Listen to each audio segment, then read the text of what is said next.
Les points gâchettes sont définis comme des nodules hypersensibles dans une bande tendue de muscles squelettiques. Un point gâchette actif présente une douleur de référence spontanée et familière, tandis qu'un point gâchette latent n'est douloureux que lorsqu'il est compressé.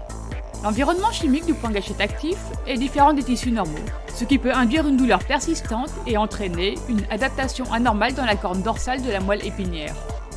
En plus des effets des points gâchettes au niveau musculo-squelettique, une implication du système nerveux central a été rapportée dans certaines études. Les points gâchettes induisent également une incapacité fonctionnelle dans le membre supérieur et ont des impacts négatifs sur la qualité de vie et les activités liées au travail des patientes.